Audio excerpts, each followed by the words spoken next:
गौरी पुत्र गणेश भगवान की जय। ओम नमः शिवाय। हरे कृष्णा। हे प्रिय भक्तों, शिव शिवा का आशीर्वाद आप सभी भक्तों पर सदा सर्वदा बना रहे। तो आइए आज सोमवार के दिन सुनते हैं सभी मनोकामनाओं को पूर्ण करने वाली सोमवार की बड़ी ही दुर्लभ और पौराणिक व्रत कथा।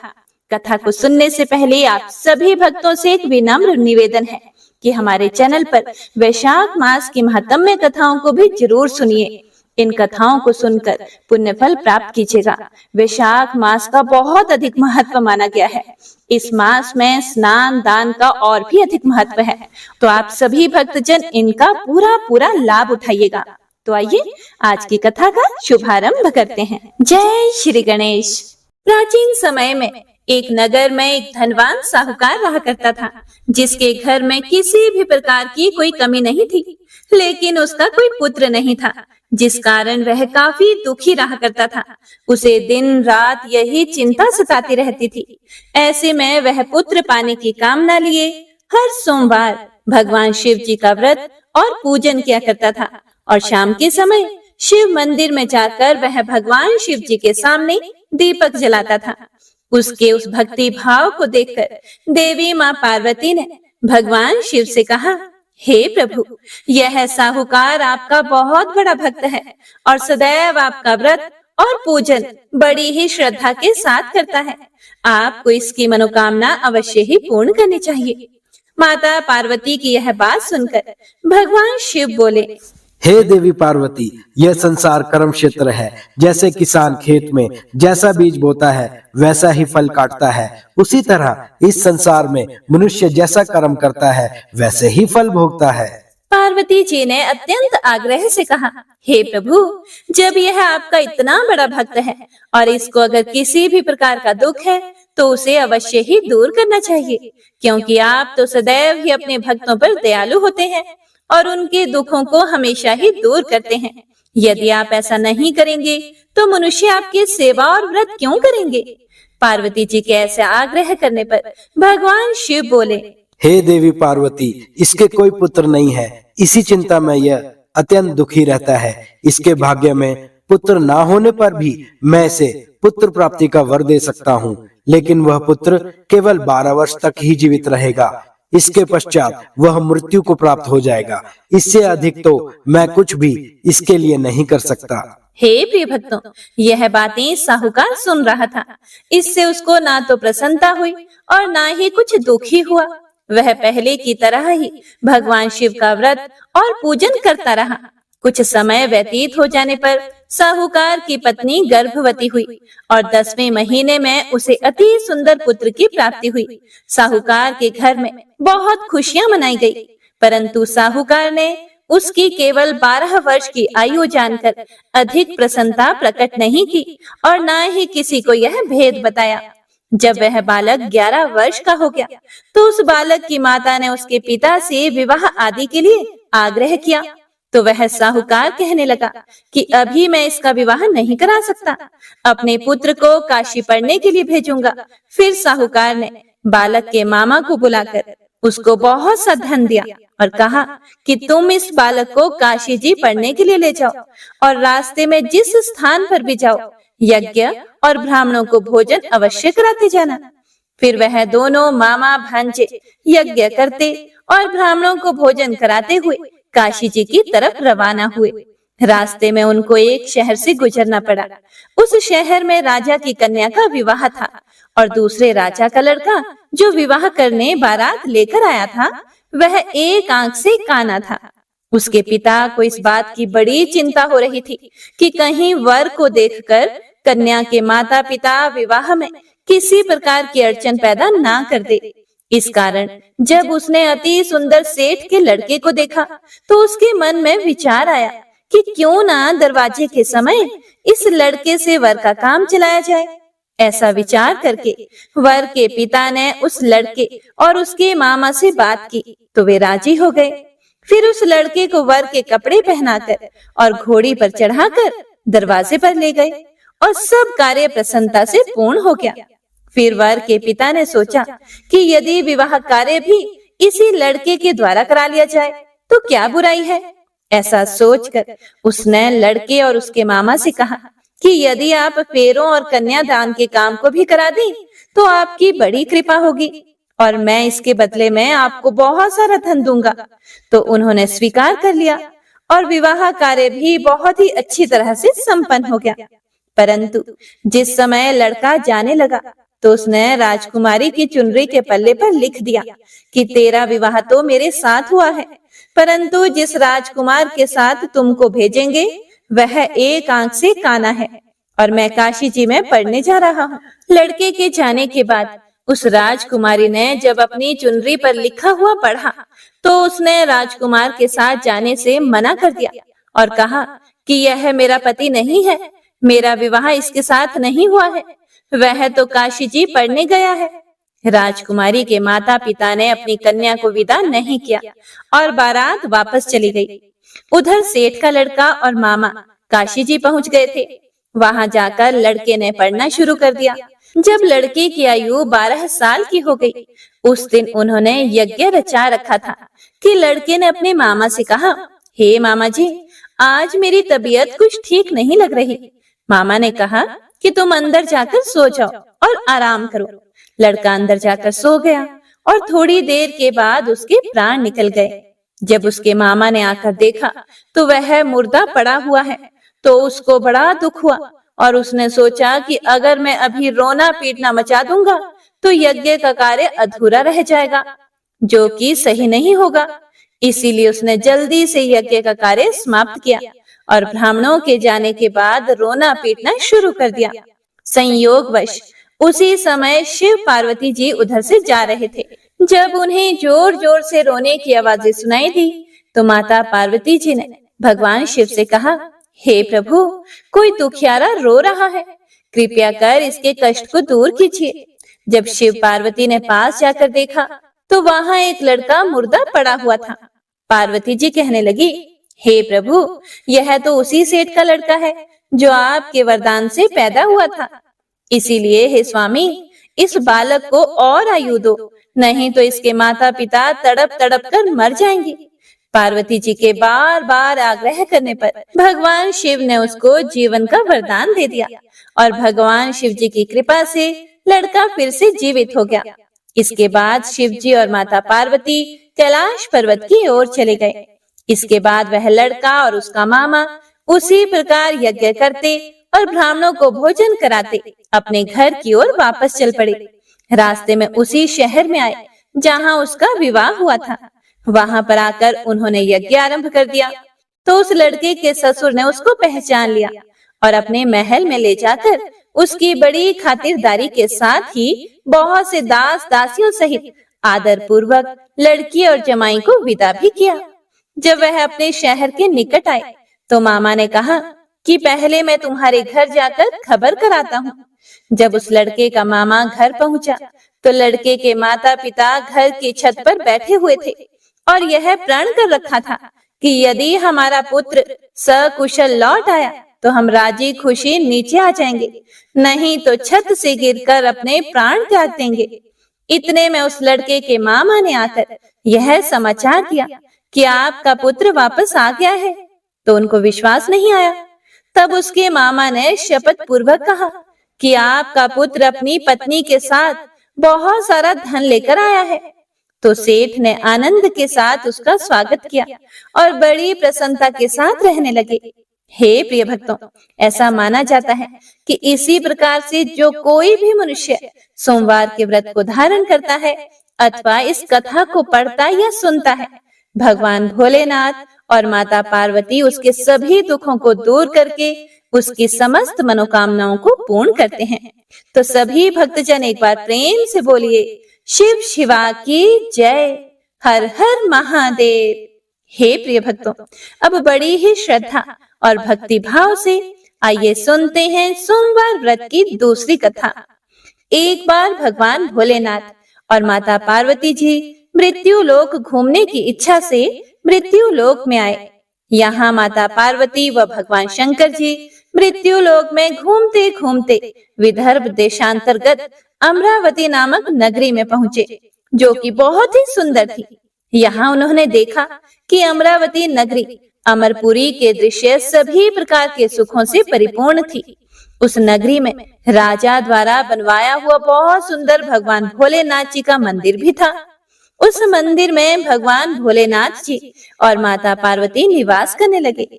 एक दिन माता पार्वती जी ने भगवान शिव से कहा, हे प्रभु, आज तो हम और आप दोनों चौसर पासा खेलेंगे।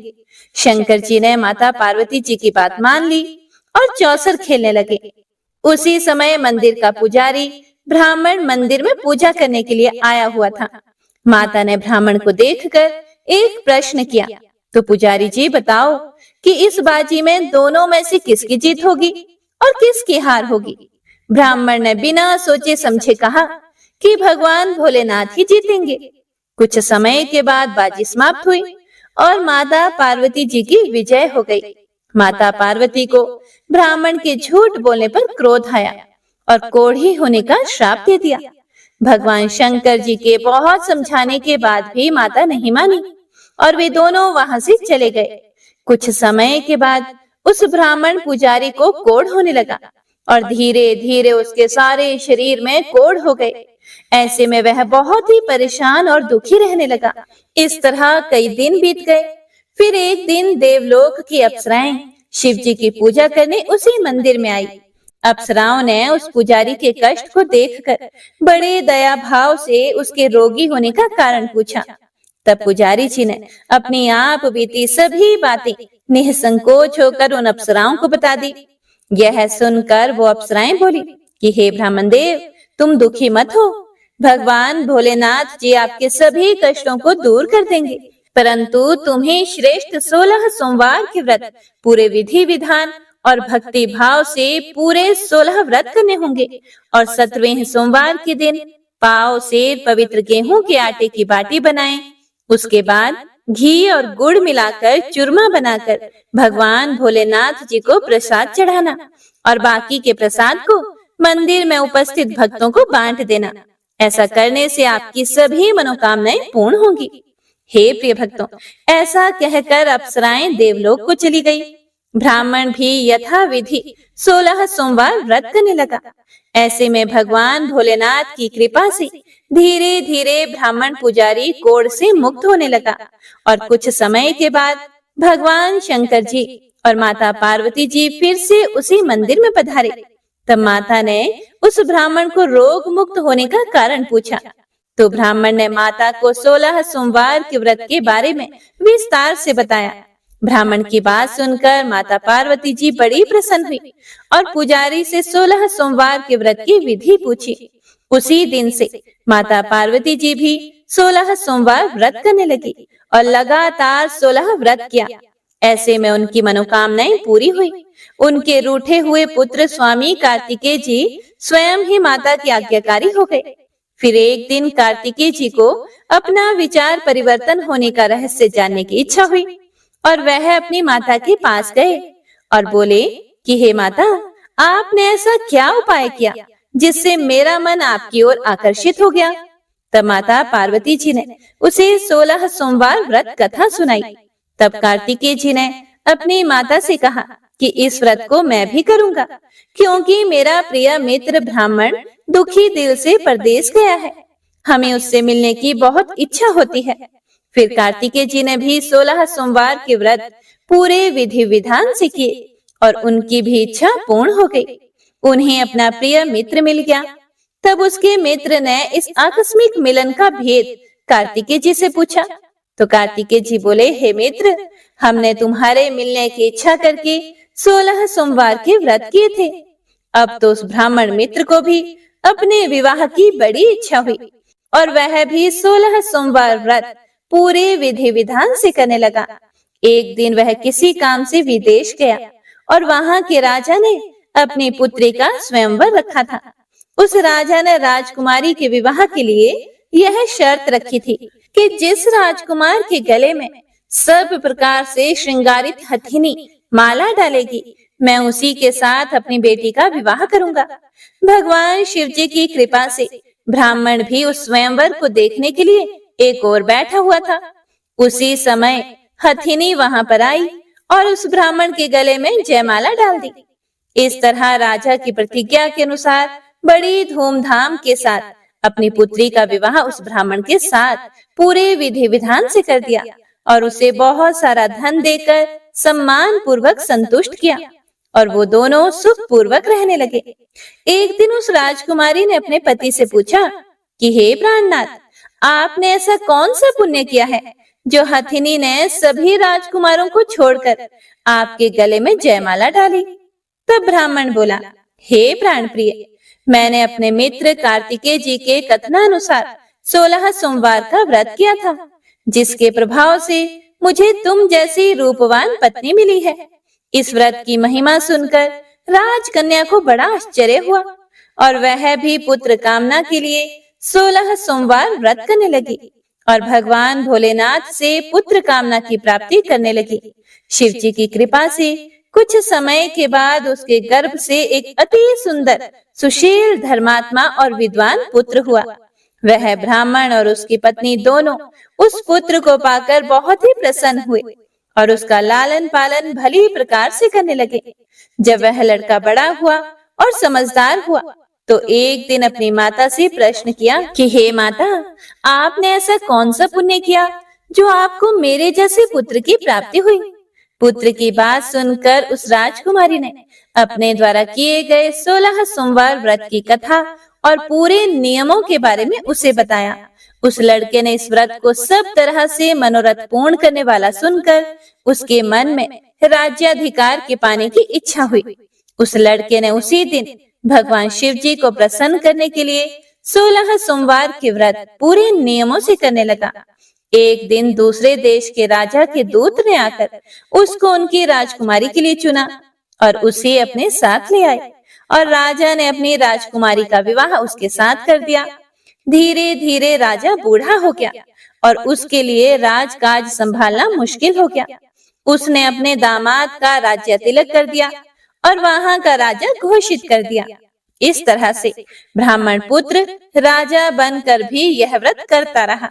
हे प्रिय भक्तों, जब 17वां सोमवार का व्रत आया तो उसने अपनी रानी से सभी सामग्रियों सहित भगवान भोलेनाथ जी के मंदिर में आने को कहा, किंतु रानी मंदिर नहीं गई और उसने अपने दास दासियों को पूजा की सामग्री लेकर मंदिर भेज दिया। राजा ने पूरे विधि विधान से भगवान शिव जी की पूजा की। जब वह वहां से जाने लगा तो उसने एक आकाशवाणी सुनी, हे राजा, अपनी इस रानी को राजमहल से निकाल दे, नहीं तो ये तेरा सर्वनाश कर देगी। इस वाणी को सुनकर राजा आश्चर्य में पड़ गया और उसने तुरंत मंत्रियों की एक बैठक बुलवाई और आप बीती उन्हें सुनाई। मंत्री आदि सभी बड़े विस्मय और दुख में डूब गए, क्योंकि जिस कन्या के साथ उसे राज्य मिला है, राजा उसी को राज्य से निकालने का जाल रच रहा है। यह कैसे हो सकेगा? अंत में राजा ने अपनी रानी को राजमहल से निकाल दिया। रानी दुखी हृदय से अपने भाग्य को कोसती हुई अपने राज्य से बाहर चली गई। बिना चप्पलों के और फटे वस्त्र पहने भूखी प्यासी धीरे धीरे चलकर एक नगर में जा पहुंची। उस नगर में एक बुढ़िया रोज सूत काट कर बेचती थी।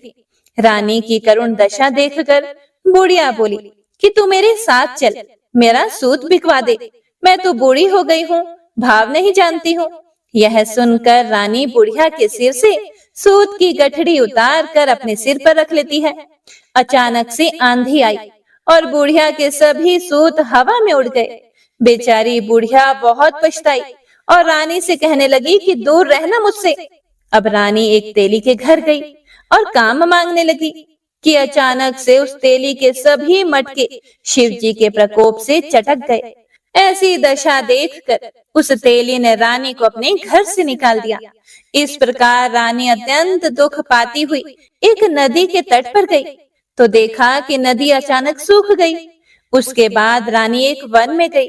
वहां जाकर उसने एक सरोवर देखा और वह पानी पीने के लिए सरोवर की सीढ़ी उतरी और पानी पीने के लिए जैसे ही अपने हाथों को आगे बढ़ाया तो देखा कि सरोवर का पानी नील कमल के सदृश जल असंख्य कीड़ों में गंदा हो गया। रानी ने अपने भाग्य का दोषारोपण करते हुए उस सरोवर का जल पीकर अपनी प्यास बुझाई। आराम करने के लिए एक पेड़ की शीतल छाया में विश्राम करने के लिए लेटी तो देखा कि उस पेड़ की सभी पत्तियां झड़ गई। ऐसे में रानी जिस पेड़ के नीचे जाती, उसी पेड़ की पत्तियां अपने आप झड़ जाती। वन, सरोवर और पेड़ों की ऐसी दशा देखकर गाय चराते हुए ग्वालों ने अपने गोसाई जी अर्थात अपने स्वामी जी से सभी बातें बता दी। गोसाई जी के आदेश के अनुसार ग्वाले रानी को पकड़कर गोसाई जी के पास ले आए।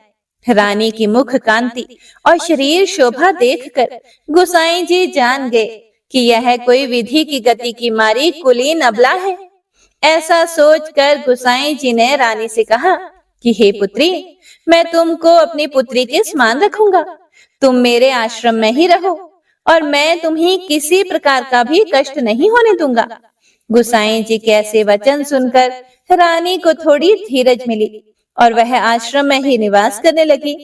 आश्रम में रानी खाना बनाती तो उसके खाने में कीड़े पड़ जाते और जब वह पानी भर के लाती तो उसमें भी कीड़े ही कीड़े हो जाते। अब तो गोसाई जी भी बहुत दुखी हो गए और रानी से बोले कि हे पुत्री, तेरे पर कौन से देवता का कोप है जिससे तेरी ऐसी दशा हुई है? गोसाई जी की बात सुनकर रानी ने कहा कि अपने पति के साथ भगवान शिव जी की पूजा करने नहीं जाने की पूरी कथा सुनाई। रानी की बात सुनकर गोसाई जी ने उसे इस कोप से मुक्त होने के लिए 16 सोमवार व्रत की कथा पूरे विधि विधान से करने को कहा। गोसाई जी की बात सुनकर वह प्रत्येक सोमवार का व्रत पूरे नियमों से करने लगी। जब रानी के पूरे 16 व्रत हो गए और जब उसने 17वें सोमवार का व्रत किया तो रोज की तरह भगवान भोलेनाथ जी की पूजा कर रही थी, तो भगवान शिव जी के प्रभाव से राजा के मन में अपनी रानी का विचार उत्पन्न हुआ और सोचा कि मेरी रानी को गए हुए बहुत समय बीत गया है, ना जाने कहां कहां भटकती होगी, मुझे उसे ढूंढना चाहिए। हे प्रिय भक्तों, राजा ने यह सोचकर अपनी रानी की तलाश में चारों दिशाओं में अपने सैनिकों को भेजा। सैनिक अपनी रानी को ढूंढते हुए गोसाई जी के आश्रम में आ पहुंचे। सैनिक अपनी रानी को वहां पाकर पुजारी जी से अपनी रानी को साथ भेजने के लिए कहने लगे, किंतु गोसाई जी ने मना कर दिया और सैनिक चुपचाप लौट गए। राजा को सभी बातें बताई।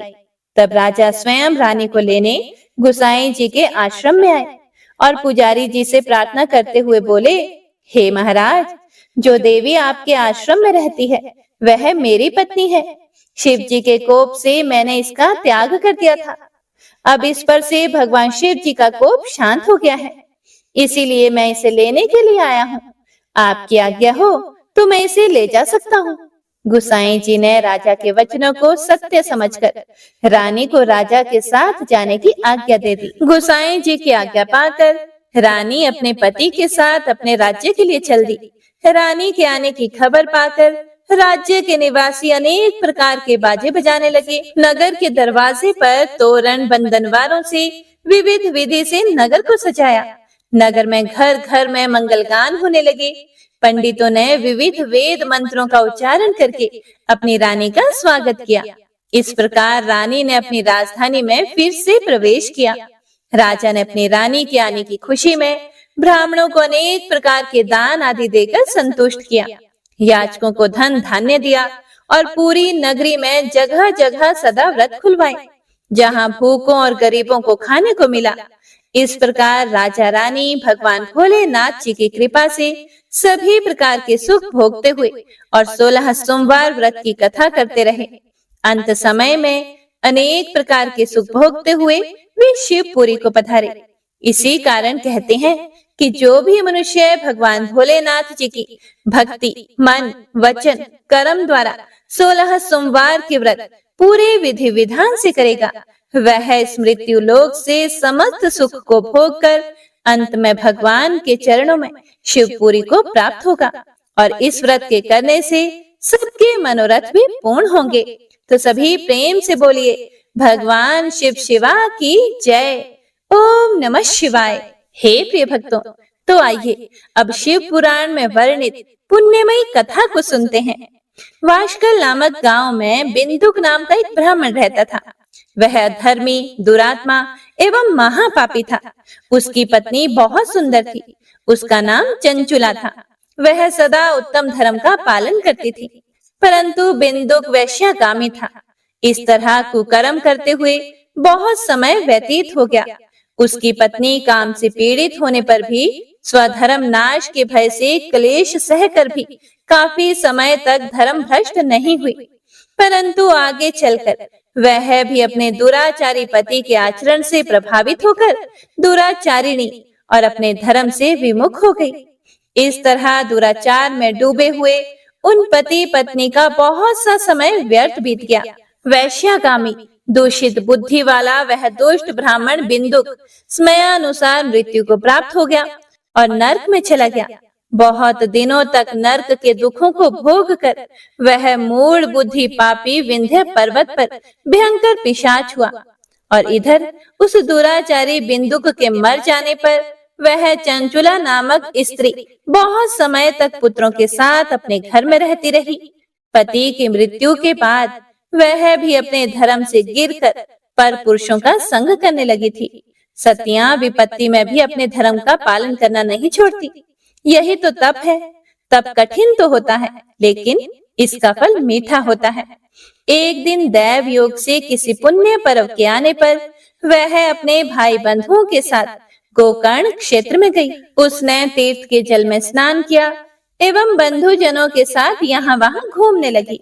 घूमते घूमते वह एक देव मंदिर में गई।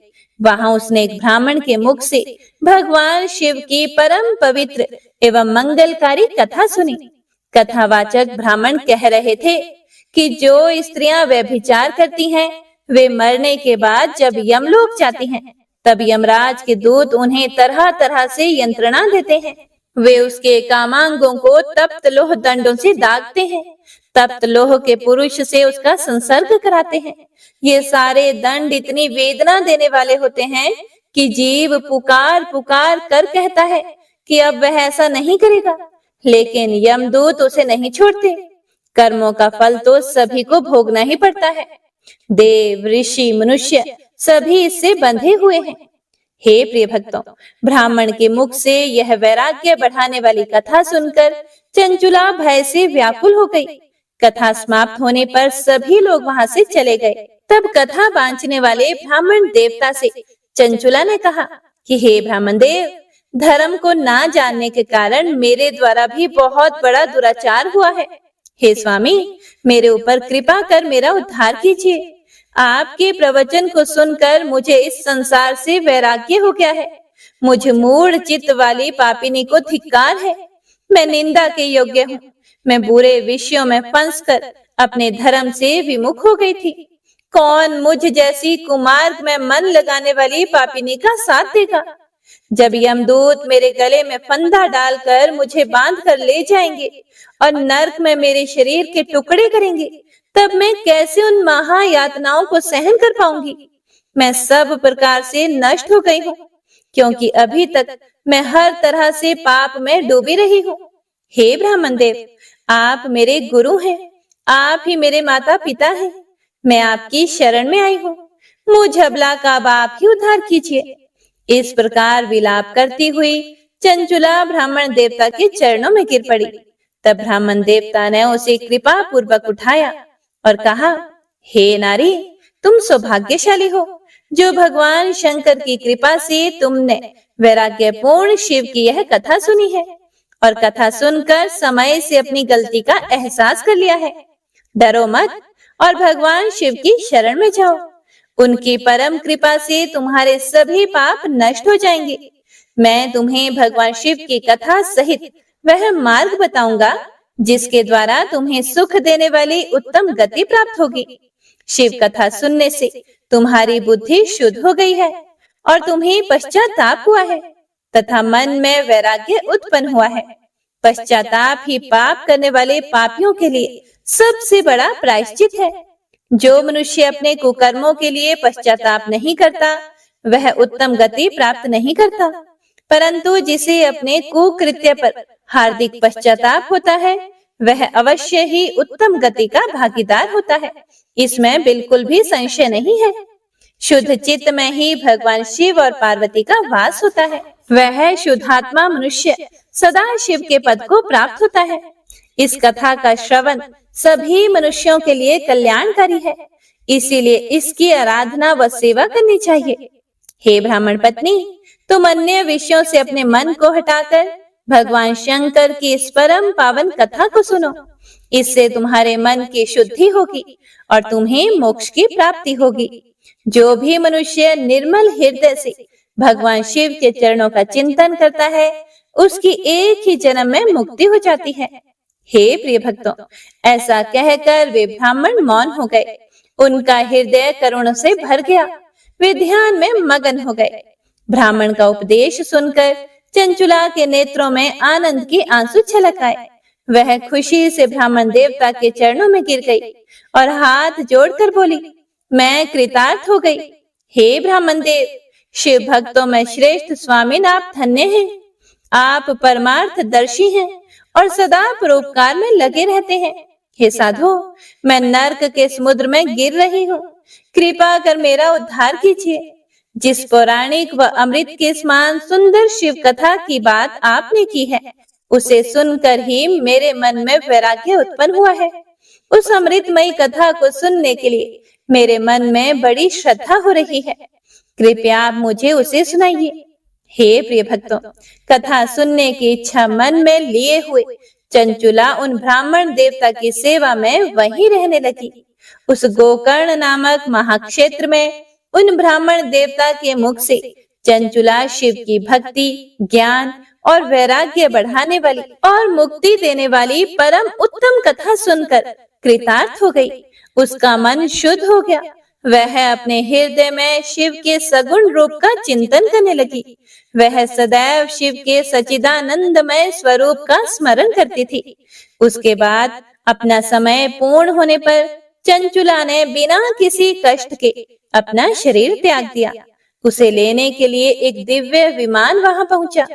यह विमान शोभा साधनों से सजा हुआ था एवं शिव गणों से सुशोभित था। चंचुला दिव्यांगना होकर विमान से शिवपुरी पहुंची। उसके सारे पाप धुल गए थे। वहां उसने सनातन देवता त्रिनेत्रधारी महादेव शिव को देखा। सभी देवता उनकी सेवा में भक्ति भाव से उपस्थित थे। उनकी अंग कांति करोड़ों सूर्यों के समान प्रकाशित हो रही थी। 5 मुख और हर मुख में 3-3 नेत्र थे। मस्तक पर अर्ध चंद्राकार मुकुट शोभायमान हो रहा था। कंठ में नील चिन्ह था। उनके साथ में देवी गौरी विराजमान थी, जो विद्युत पुंज के समान प्रकाशित हो रही थी। महादेव जी की कांति कपूर के समान गौर थी। उनके शरीर पर श्वेत वस्त्र थे तथा शरीर श्वेत भस्म से युक्त था। इस प्रकार भगवान शिव के परम उज्जवल रूप के दर्शन करके चंचुला बहुत प्रसन्न हुई। उसने भगवान शिव को बारंबार प्रणाम किया और हाथ जोड़कर प्रेम, आनंद और संतोष से युक्त होकर विनीत भाव से खड़ी हो गई। उसके नेत्रों से आनंद अश्रुओं की धारा बहने लगी। भगवान शंकर व भगवती गौरी उमा ने करुणा के साथ सौम्य दृष्टि से देखकर चंचुला को अपने पास बुलाया। गौरी उमा ने उसे प्रेम पूर्वक अपनी सखी बना लिया। चंचुला सुख पूर्वक भगवान शिव के धाम में उमा देवी की सखी के रूप में निवास करने लगी। हे प्रिय भक्तों, एक दिन चंचुला आनंद में मग्न उमा देवी के पास गई और दोनों हाथ जोड़कर उनकी स्तुति की। तब शंकर प्रिया भक्त वत्सला उमा देवी ने बड़े प्रेम से चंचुला से कहा, हे सखी चंचुला, मैं तुम्हारी स्तुति से प्रसन्न हूँ। बोलो, क्या वर मांगती हो? चंचुला बोली, हे गिरिराज कुमारी, मेरे पति बिंदुक इस समय कहाँ है? उनकी कैसी गति हुई है? मुझे बताइए और कुछ ऐसा उपाय कीजिए ताकि हम फिर से मिल सकें। फिर गिरिजा बोली, हे पुत्री, तुम्हारा पति बिंदुक बड़ा पापी था। उसका अंत बड़ा भयानक हुआ। वैश्या का उपभोग करने के कारण वह मूर्ख नरक में अनेक वर्षों तक अनेक प्रकार के दुख भोग कर अब शेष पाप को भोगने के लिए विंध्य पर्वत पर पिशाच की योनि में रह रहा है। वह दुष्ट वहीं वायु पीकर रहता है और सब प्रकार के कष्ट सहता है। गौरी देवी की यह बात सुनकर चंचुला अत्यंत दुखी हो गई। फिर मन को किसी तरह स्थिर करती हुई दुखी हृदय से माँ गौरी से उसने एक बार फिर पूछा, हे महादेवी, मुझ पर कृपा कीजिए और मेरे पापी पति का भी उद्धार कीजिए। कृपा करके मुझे वह उपाय बताइए जिससे मेरे पति को उत्तम गति प्राप्त हो सके। गौरी देवी ने कहा, यदि तुम्हारा पति बिंदुक भगवान शिव की पुण्यमयी उत्तम कथा सुने तो वह इस दुर्गति को पार करके उत्तम गति का भागी हो सकता है। अमृत के समान मधुर गौरी देवी का यह वचन सुनकर चंचुला ने दोनों हाथ जोड़कर मस्तक झुकाकर उन्हें बारंबार प्रणाम किया तथा प्रार्थना की कि मेरे पति को शिव की वह पुण्यमयी कथा सुनाने की व्यवस्था कीजिए। ब्राह्मण पत्नी चंचुला के बार बार प्रार्थना करने पर शिव प्रिया गौरी देवी ने भगवान की महिमा का गान करने वाले गंधर्वराज तुम्बुरो को बुलाकर कहा, हे तुम्बुरो, तुम्हारी भगवान शिव में प्रीति है।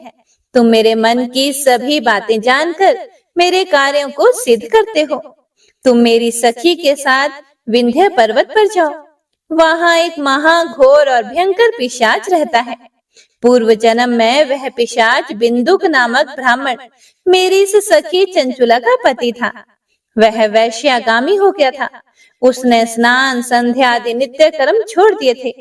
क्रोध के कारण उसकी बुद्धि भ्रष्ट हो गई थी।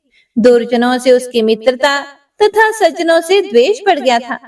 वह अस्त्र शस्त्र से हिंसा करता, लोगों को सताता और उनके घरों में आग लगा देता था। पत्नी को त्याग कर दुष्ट लोगों से दोस्ती करके उन्हीं के संपर्क में रहता था। वह मृत्यु तक दुराचार में फंसा रहा। मृत्यु के बाद उसे पापियों के भोग स्थान यमपुरी ले जाया गया। वहां घोर नरकों को सहकर इस समय वह विंध्य पर्वत पर पिशाच बनकर रह रहा है और पापों का फल भोग रहा है। तुम उसके सामने परम पुण्यमयी पापों का नाश करने वाली शिव जी की दिव्य कथा का प्रवचन करो। इस कथा को सुनने से उसका हृदय सभी पापों से मुक्त होकर शुद्ध हो जाएगा और वह प्रेत योनि से मुक्त हो जाएगा। दुर्गति से मुक्त होने पर उस बिंदुक नामक पिशाच को विमान पर बिठाकर तुम भगवान शिव के पास ले आना। हे प्रिय भक्तों, माँ उमा का आदेश पाकर गंधर्वराज तुम्बुरो प्रसन्नता पूर्वक अपने भाग्य की सराहना करते हुए चंचुला को साथ लेकर विमान से पिशाच के निवास स्थान विंध्य पर्वत पर गया। वहां पहुंचकर उसने उस विकराल आकृति वाले पिशाच को देखा। उसका शरीर विशाल था, उसकी ठोड़ी बड़ी थी। वह कभी हंसता तो कभी रोता, कभी उछलता था। महाबली तुम्बुरो ने बिंदुक नामक पिशाच को पाशों से बांध लिया। उसके बाद तुम्बुरो ने शिव की कथा बांचने के लिए स्थान तलाश कर मंडप की रचना की और शीघ्र ही इस बात का पता लोगों को चल गया कि एक पिशाच के उद्धार हेतु देवी पार्वती की आज्ञा से तुम्बुरो शिव की अमृत कथा सुनाने विंध्य पर्वत पर आया है। उस कथा को सुनने के लोभ से बहुत से देव ऋषि वहां पहुंच गए। सभी को आदर पूर्वक स्थान दिया गया। पिशाच बिंदुक को पाशों में बांधकर आसन पर बिठाया गया और तब तुम्बुरो ने परम उत्तम शिव पुराण की अमृत कथा का गान शुरू किया, जिसे सभी श्रोता कृतार्थ हो गए। इस पुण्यमयी कथा को सुनकर पिशाच सभी पापों से मुक्त हो गया और उसने पिशाच शरीर का त्याग कर दिया और शीघ्र ही उसका रूप दिव्य हो गया। उसका शरीर गौर वर्ण का हो गया। शरीर पर श्वेत वस्त्र एवं पुरुषों के आभूषण आ गए। इस प्रकार दिव्य देहधारी होकर बिंदुक अपनी पत्नी चंचुला के साथ स्वयं भी भगवान शिव का गुणगान करने लगा। उसे इस दिव्य रूप में देखकर सभी को बहुत आश्चर्य हुआ।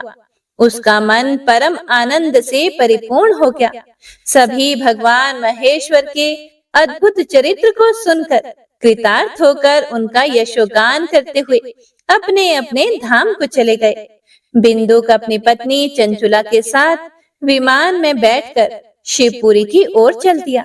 महेश्वर के गुणों का गान करता हुआ बिंदुक अपनी पत्नी चंचुला और तुम्बुरो के साथ शीघ्र ही शिव धाम पहुंच गया। भगवान शिव व देवी पार्वती ने उसे अपना पार्षद बना लिया। दोनों पति पत्नी सुख पूर्वक भगवान महेश्वर एवं देवी गौरी के श्री चरणों में अविचल निवास पाकर धन्य हो गए। तो सभी भक्तजन प्रेम से बोलिए, उमा महेश्वर भगवान की जय। हर हर महादेव। हे प्रिय भक्तों, तो आज की यह कथा यहीं पर समाप्त होती है। उम्मीद है आप सभी भक्तों को पसंद आई होगी। पसंद आई हो तो लाइक करके कमेंट बॉक्स में जयकारा जरूर लगाइएगा। और हाँ, फिर से एक बात कहना चाहूंगी कि महात्म्य कथाओं को भी जरूर सुनिएगा। तो मिलते हैं अगली कथा के साथ। भगवान शिव और माता पार्वती आपकी सभी मनोकामनाओं को पूर्ण करें। हर हर महादेव। ओम नमः शिवाय।